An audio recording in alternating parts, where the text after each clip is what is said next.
आइए आइए, जायकेदार बिरयानी खाइए। तभी दो आदमी उसके पास पहुँचे। अरे ये क्या, बिरयानी की प्लेट 10 रुपए? जी हाँ, 10 रुपए प्लेट। कुछ ही देर में उसके ठेले पर भीड़ लग गई और एक बूढ़ा आदमी सबसे आगे आया। बेटा, एक प्लेट मुझे भी दे दो, मैं बहुत दिनों से भूखा हूँ। मुझे खाना खिला दोगे तो तुमको बहुत पुण्य मिलेगा। बाबा, मैंने पुण्य बहुत कमा लिए, उनकी ही बदौलत तो यहाँ खड़ा हूँ। अगर पाप किए होते ना तो अब तक खूब पैसे इकट्ठे कर लेता। चलो पीछे हटो। लाओ भैया, एक प्लेट हमें भी दे दो। उसने प्लेट में बिरयानी निकाली और सभी ग्राहकों को एक एक थमा दी। अरे वाह, कितनी स्वादिष्ट बिरयानी है। हाँ सही कहा, 10 रुपए के हिसाब से तो ये बहुत ही स्वादिष्ट है। मैं तो रोजाना यहीं से बिरयानी खाऊंगा भैया। तभी दो ग्राहकों ने बिरयानी खत्म की। लो भैया। लाओ भाई साहब, आप दोनों के 60-60 रुपए हुए। अरे ये क्या, 60 रुपए कौन से हिसाब से भाई? यहाँ सामने ही तो तुमने लिखा हुआ है 10 रुपए प्लेट। हाँ बिल्कुल सही लिखा है, 10 रुपए प्लेट ही है, लेकिन इसके अंदर तुमने 50 रुपए की बिरयानी खाई है, उसके पैसे भी तो जोड़े जाएंगे ना। अरे ये तो धोखाधड़ी है भाई। ये सुनकर तीसरे और चौथे ग्राहक को फंदा लग गया। उसने सभी से इसी तरह 60-60 रुपए लिए और पूरे दिन उसने इसी तरह हजारों रुपए कमा लिए। इसे कहते हैं धंधा करने का तरीका, 10 रुपए की प्लेट। इसी गांव में महेश नाम का एक आदमी भी अपने परिवार के साथ रहता था। महेश मेहनत मजदूरी करके पैसे कमाता और उसकी बीवी नंदिनी अपनी सासू माँ के साथ मिलकर घर संभालती थी। ऐसे ही एक दिन महेश मजदूरी करके घर लौट रहा था। तभी वही बूढ़ा उससे टकराया। बेटा, मुझे इस मंगरू से बिरयानी खिलवा दो, बहुत भूख लगी है। महेश को बूढ़े का चेहरा देखकर उस पर दया आ गई। ठीक है बूढ़े बाबा, आओ मैं आपको बिरयानी खिलवा देता हूँ। महेश ने मंगरू से कहकर उसे एक प्लेट बिरयानी दिलवा दी। ये लो 10 रुपए। अरे भाई, 50 रुपए और दो। हैं? 50 रुपए? किस बात के भाई? 10 रुपए प्लेट है ना? हाँ 10 रुपए प्लेट ही है, और उसके अंदर जो बिरयानी थी ना वो 50 रुपए की थी। वाह भाई वाह, ये अच्छा तरीका है धोखाधड़ी से दुकानदारी करने का। महेश ने उसे 50 रुपए और दिए। भगवान तुम्हारा भला करे बेटा। महेश घर पहुंचा। ये लो नंदिनी। अरे ये तो बस 240 रुपए है, आज 60 रुपए कम का काम हुआ क्या? महेश ने सारी बात नंदिनी को बताई। चलिए कोई बात नहीं, उस बूढ़े को आपने अपनी कमाई से दिया है ना, भगवान आपका जरूर भला करेगा। वैसे मैंने भी आज आपके लिए बिरयानी ही बनाई है। अरे शुक्र है भगवान का, आज पहली बार बिरयानी खाऊंगा, वो भी तुम्हारे हाथ की। नंदिनी ने उसे खाना परोसा। जैसे ही महेश ने बिरयानी खाई उसको बहुत स्वादिष्ट लगी। वाह नंदिनी वाह, तुम्हारे हाथ की बिरयानी की खुशबू और स्वाद दोनों ही अलग हैं। शुक्र है आपको अच्छी लगी, मैं तो डर ही गई थी। अब अगले दिन जब महेश काम से लौट रहा था तब भी उसको वही बूढ़ा मिला। उसने आज भी बिना परवाह किए उसे बिरयानी खिलवाई। ऐसे ही एक दिन महेश ट्रक से बोरियां उतार रहा था। तभी अरे महेश का पैर टूट गया। महेश को उसी समय वैद्य के पास ले जाया गया। नंदिनी और उसकी माँ रोती हुई वहाँ पहुँची। ए जी, ये आपको क्या हो गया? रो मत नंदिनी, वरना मैं और टूट जाऊंगा। अब इनका चलना फिरना काफी मुश्किल है, लेकिन अगर इनकी दवाई चलती रही तो 3 महीनों में ये ठीक हो जाएंगे। वैद्य जी, अगर मैं चल नहीं पाऊंगा तो घर चलाने के लिए पैसे भी नहीं आ पाएंगे। ऐसे में मेरे इलाज का खर्चा भला कहाँ से आएगा? ए जी, आप फिक्र मत कीजिए, भगवान जरूर कोई रास्ता निकालेगा। नंदिनी महेश को लेकर घर आई और सोचने बैठ गई, ऐसा क्या काम करूं जो घर में पैसे आए और महेश का इलाज भी हो जाए। कुछ समझ नहीं आ रहा। काफी देर सोचने के बाद नंदिनी को याद आया कि कैसे महेश उसके हाथ की बनी बिरयानी की तारीफ कर रहा था। उसने अब देर नहीं की और फिर बिरयानी का ठेला लगा लिया। हे भगवान, मैंने 10 रुपए की बिरयानी का ठेला तो लगा लिया है, अब इसको जल्दी से बिकवा भी देना। तभी 2 ग्राहक वहाँ पर आए। लो भाई, एक और 10 रुपए की बिरयानी। हाँ, ये भी हमें बिरयानी खिलाएगी और फिर मंगरू की तरह बोलेगी कि प्लेट के 10 रुपए और बिरयानी के 50 रुपए अलग हो गए। नहीं नहीं साहब, मेरे ठेले पर आपको 10 रुपए की बिरयानी से भरी प्लेट मिलेगी। मैं धोखाधड़ी नहीं करती। अरे क्या सच में 10 रुपए में बिरयानी की पूरी भरी प्लेट मिलेगी? जी हाँ भाई साहब। ये सुनकर नंदिनी के ठेले पर भीड़ जमा हो गई। एक प्लेट मुझे दो। हमें 2 देना। जी साहब, अभी लगाती हूँ। नंदिनी ने जल्दी जल्दी सभी को बिरयानी की प्लेट दी और उन सभी ने बड़े मजे से बिरयानी खाई। अरे भाई, इसकी बिरयानी तो मंगरू से भी ज्यादा स्वादिष्ट है। सच में मजा ही आ गया।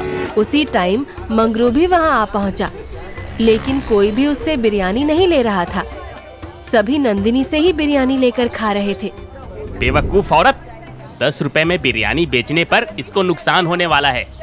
जितने पैसे इसने लागत में लगाए हैं ना, उतने भी नहीं निकल पाएंगे। जब घर जाकर ये पैसे गिनेगी तो फूट फूट कर रोएगी और फिर कल से यहाँ नजर नहीं आएगी। दोपहर होते होते अब नंदिनी की बिरयानी खत्म होने जा रही थी। बिरयानी तो अब थोड़ी ही बची है। शुक्र है भगवान का कि सबको पसंद आ रही है, वरना मैं तो डर ही गई थी। तभी कुछ ग्राहक और उसके पास आए। जल्दी से हम सभी के लिए एक एक प्लेट और लगा दो। भाई साहब, आप सबको तो नहीं दे पाऊंगी, अब बिरयानी खत्म होने वाली है। तभी वो बूढ़ा उसके पास आया। बेटी, जरा सी बिरयानी मुझे भी खिला दो।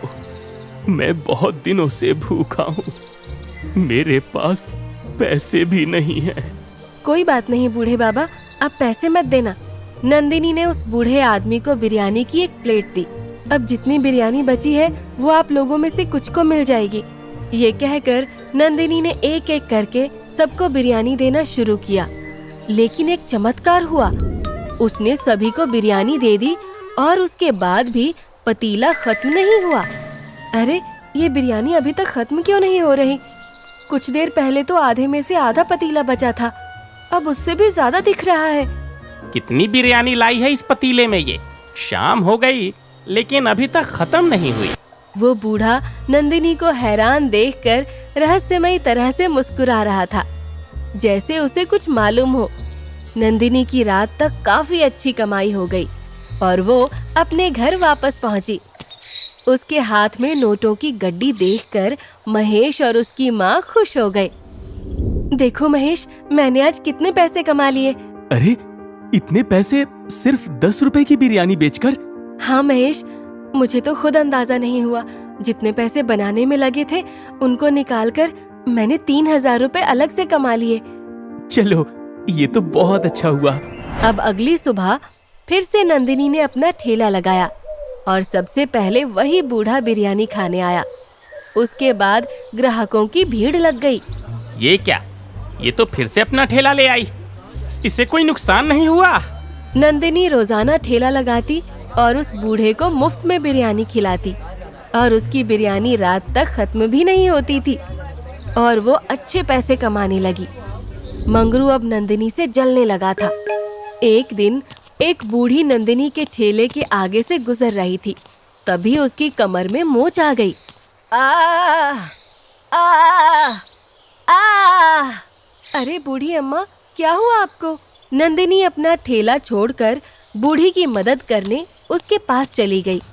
तभी मंगरू अपने हाथ में एक डब्बा लेकर आया और उसने वो पूरे का पूरा डब्बा नंदिनी की बिरयानी के पतीले में डाल दिया।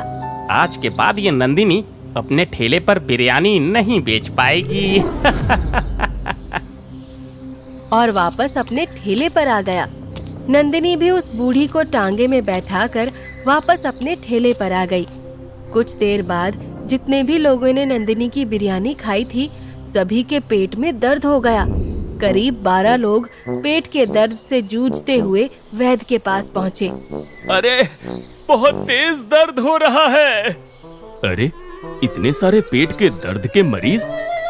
वैद्य ने सबको दवाई दी और उन्हें थोड़ी राहत मिली। तभी मंगरू वहाँ आ पहुँचा। क्यों भाई, आ गया बिरयानी का मजा। क्या मतलब है तुम्हारा? तुम सभी उस नंदिनी की 10 रुपए की बिरयानी बहुत चाव से खाते हो ना, ये सब उसी का नतीजा है। अरे अगर मेरी बिरयानी खाते तो तबीयत खराब नहीं होती। हाँ, मंगरू सही कह रहा है। हम सभी ने उसी की बिरयानी खाई थी, तभी हमारी तबीयत बिगड़ी। हाँ हाँ, चलो हम अभी उस नंदिनी के पास चलते हैं। वो सभी इकट्ठा होकर नंदिनी के पास पहुँचे। नंदिनी, तुम्हारी बिरयानी खाकर ही हमारी तबीयत बिगड़ी है। नहीं, ऐसा नहीं हो सकता। मैं तो मेरी बिरयानी में उम्दा किस्म के चावल लगाती हूँ। नहीं, ये झूठ बोल रही है। तभी इसकी शिकायत महाराज से करो, तभी ये अपना जुर्म कबूल करेगी। ये सुनकर नंदिनी बुरी तरह डर गई। वो उसी समय मंदिर गई और भगवान से गिड़गिड़ाकर बोली, भगवान, मैंने कम पैसों में बिरयानी खिलाकर लोगों की भूख शांत की है और उसका मुझे ये सिला मिल रहा है। तू जानता है कि मैंने कोई गलत काम नहीं किया। तू महाराज के सामने मुझे गलत साबित मत होने देना, मेरी इज्जत बचा लेना। उसकी वो बातें बूढ़ा भी वहीं छिपकर सुन रहा था। अब मंगरू सभी आदमियों को लेकर महाराज के महल पहुंचा। तुम सभी लोग अंदर नहीं जा सकते, सिर्फ 2 लोग ही जा सकते हो। ठीक है, मैं एक को साथ ले जाता हूँ।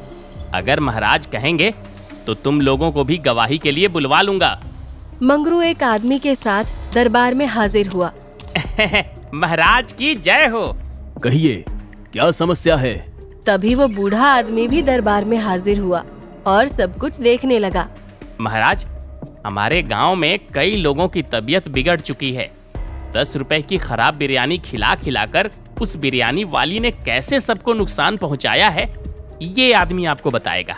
महाराज, 10 रुपए की बिरयानी के नाम पर उसने हमें ऐसी बिरयानी खिलाई है जिसको खाते ही हमारी तबीयत बिगड़ गई है। हम तकरीबन 12 लोग अभी वैद्य जी से दवा लेकर ही यहाँ पहुँचे हैं। ये सुनकर मंगरू खुश हो गया।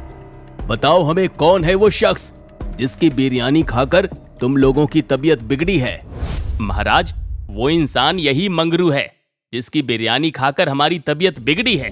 ये सुनकर सभी हैरान रह गए और मंगरू भी चौंक गया। अरे पगला गए हो क्या? मेरी नहीं, नंदिनी की बिरयानी खाकर तबीयत बिगड़ी है तुम्हारी। अरे मैं तो तुमको यहाँ लेकर आया हूँ। नहीं, नंदिनी की बिरयानी तो हम बहुत मजे से खाते हैं। तुम्हारी बिरयानी से तबीयत बिगड़ी है। तुम्हारी ये हिम्मत! महाराज, ये तो पगला गया है। मैं किसी और को गवाह बुलाता हूँ, वो आपको बताएगा कि सच क्या है। मंगरू के कहने पर महाराज ने सभी को अंदर बुलाया। महाराज, यही वो मंगरू है जिनकी खराब बिरयानी खाकर हमारी तबीयत बिगड़ी है। अरे बाप रे, ये तो सब के सब पगला गए हैं।